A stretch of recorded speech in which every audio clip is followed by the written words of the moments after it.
How to meditate. When meditation is mastered, the mind is unwavering like the flame of a candle in a windless place. Bhagavad Gita. Meditation is the dissolution of thoughts in eternal awareness or pure consciousness, without objectification, knowing without thinking, merging finitude in infinity. Voltaire. My nephew Shanti asked me the other day for recommendations on introductory books on how to meditate. I wanted to send him something, but I soon realized that I wasn't satisfied with what was on offer. Many were too simplistic for my tastes, and others were too religiously bound. I decided that perhaps it would be fruitful to provide a brief explanation behind why meditation works and provide step-by-step directions on how to do it. Given that there are so many meditational disciplines, I thought I would just focus on the one technique that I have been doing these past 40 or so years.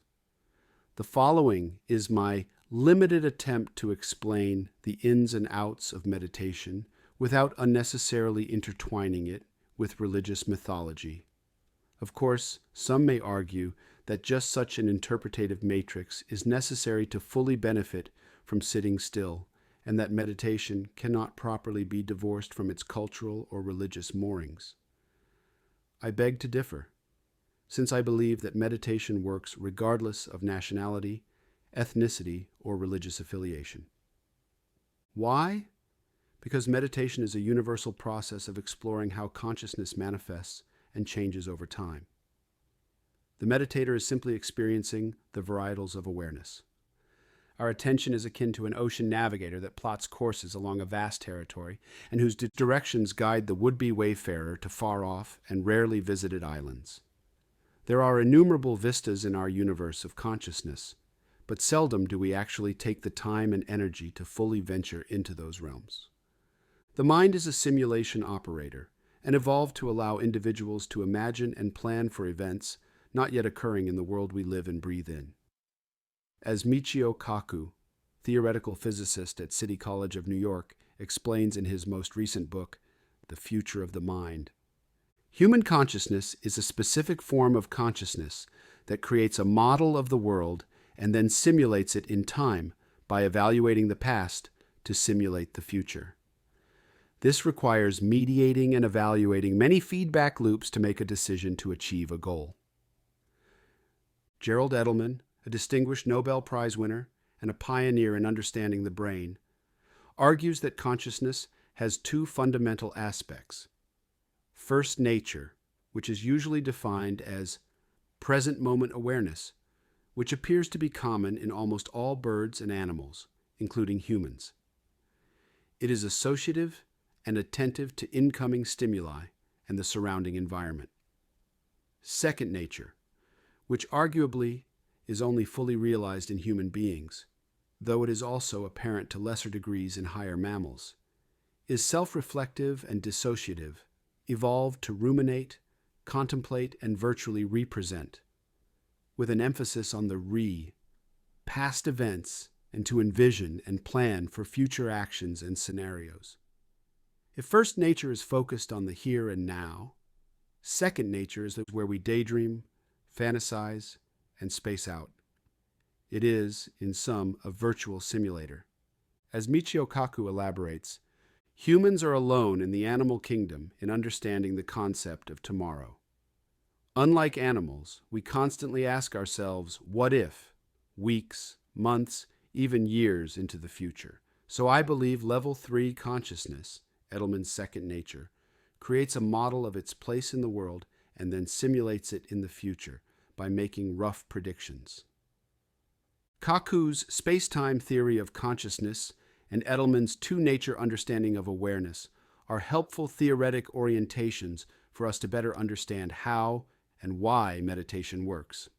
Meditation involves many levels of deployment. Primarily, it is concerned with bringing our attention back to the present moment and becoming aware of what is happening here and now. In order to do this, one builds a bridge between second and first nature so that one can let go of consuming revelries and become attuned with the current locality. This is more difficult than one might suspect, since our brains evolved to disengage and imagine all sorts of scenarios that don't need our immediate scrutiny.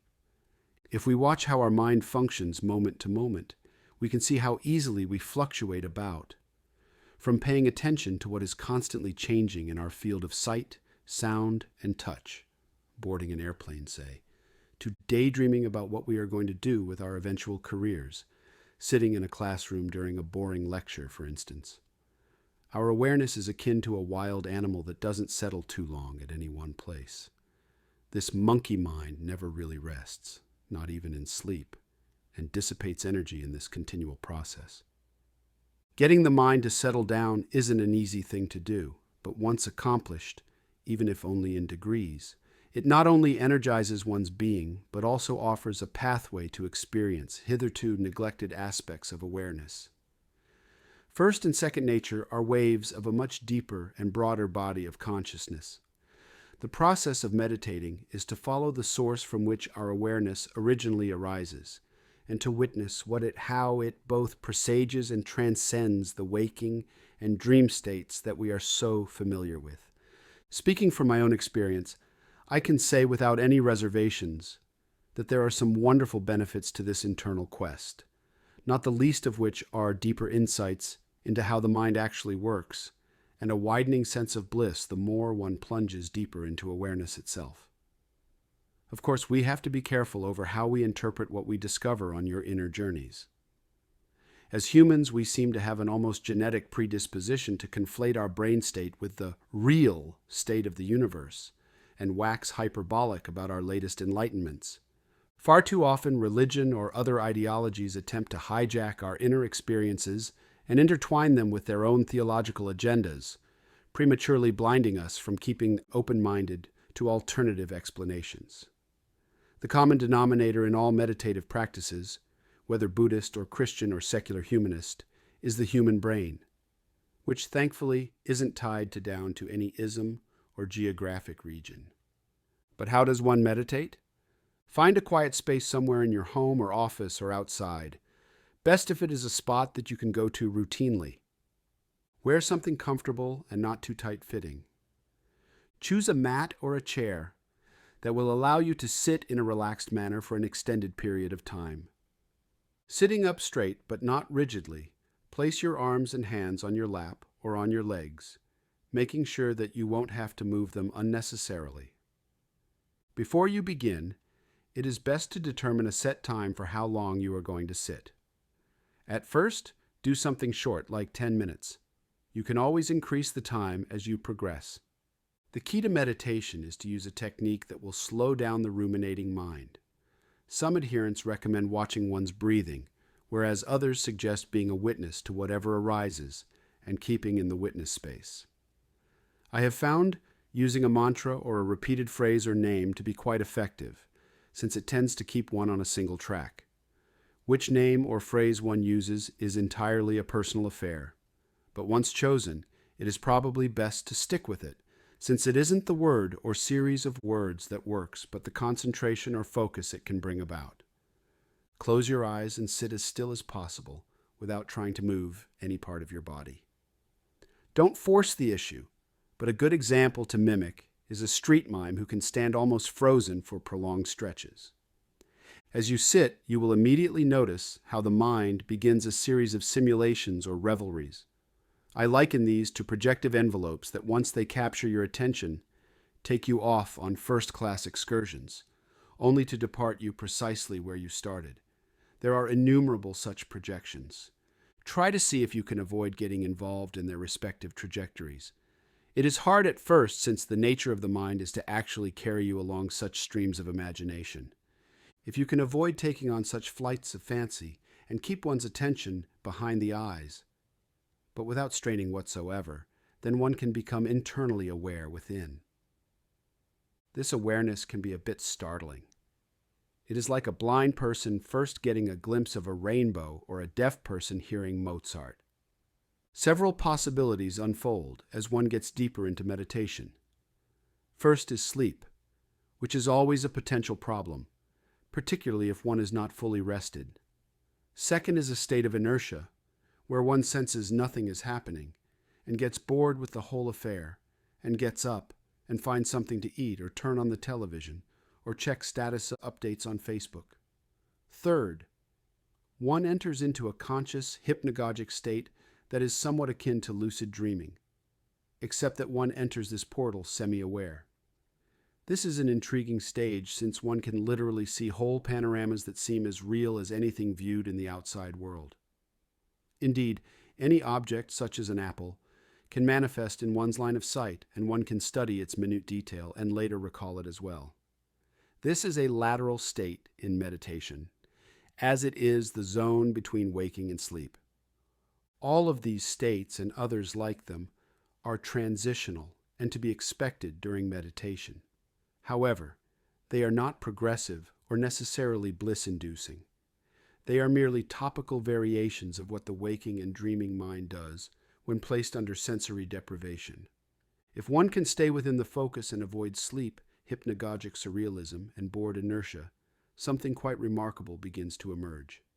The body starts to feel an unusual numbness, which, unlike the annoying sensation when our feet or legs go to sleep after sitting too long, is quite pleasant even if a bit alarming. As this numbness takes over the entire body, you will feel as if you are entering into a heightened state of awareness, such that it seems as if a lost world is opening up. The inner senses become exceptionally keen and the darkness gives way to sparkles of light. Our attention is now becoming comfortable with being within and starts to enjoy exploring what this new heightened state brings with it. Not only does our visual sense become more acute, so do our sense of hearing and our sense of bliss. Just as when we travel to a new country for the first time, we see and hear things anew, so too when we meditate and spend significant time within. New visions and new sounds arise within this emerging layer of awareness, which should not be confused with either dreaming or waking, since it belongs to neither. It is as if one is venturing into the source of where virtual simulations initially emerge. This is similar to going to a movie theater, and instead of watching the screen, one turns around and looks at the projector itself. Foregoing watching moving images, one observes the source from where such images arise. This can be quite disconcerting, since the mind has the habit of involving us in its manifold simulations. It is rare for anyone to avoid such outpourings and reverse course to trace, like a trout going upstream, where the source of such manifestations pours forth. With this new level of awareness, what one experiences seems more real than anything prior. The danger is that in this new state, one can start to get entranced by varying visions or insights and get delusions of grandeur. The key is to stay calm and detached if one wishes to progress further and avoid being too bogged down or attached to such inner fireworks. This is easier said than done. The light that manifests is soothing to contemplate and will settle the mind. However, that very light can, like its physical counterpart, break into a spectrum and, if not checked, seduce one into a fantastic diversion, an enclosed world the likes of which are unimaginable. This is not dissimilar to how we get caught into the drama of a dream, forgetting that what we are chasing is our own projection. The sounds that one can hear within is at first coarse and provides no attractive pull, but eventually it too takes on a refined character and has an irresistible appeal. Its force is such that it causes one to move inwards and upwards as if taking a trip on a supersonic flight. The subtler the sound, the more enchanting it becomes. A meditator here is likened to a surfer who wishes to know how the waves he rides were created. By following the stream of light and sound to its source, and not getting too distracted by the phantasms it too can create, we melt deeper into consciousness without an object. We consciously begin to see how simulations rise and fall like sea waves, whereas the ocean at its depth remains undisturbed.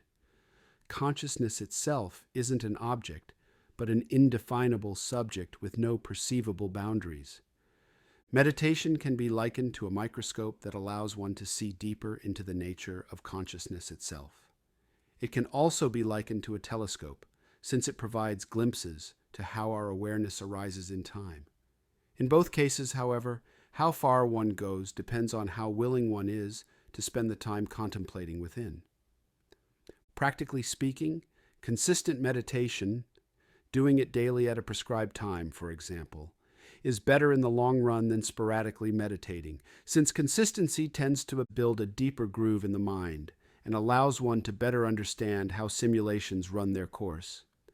Whether one meditates for 3 minutes or 3 hours, however, one will feel its beneficial effects. Just as any exercise is better than none, so it is the same with meditation. Remember, it is your consciousness that has given birth to the world you experience. Directly inquiring into how that consciousness arises is an exhilarating adventure. Where it will eventually lead and how we will ultimately interpret such excursions, be they neurological or mystical, is up to us. The problem with introspection is that it has no end. Philip K. Dick.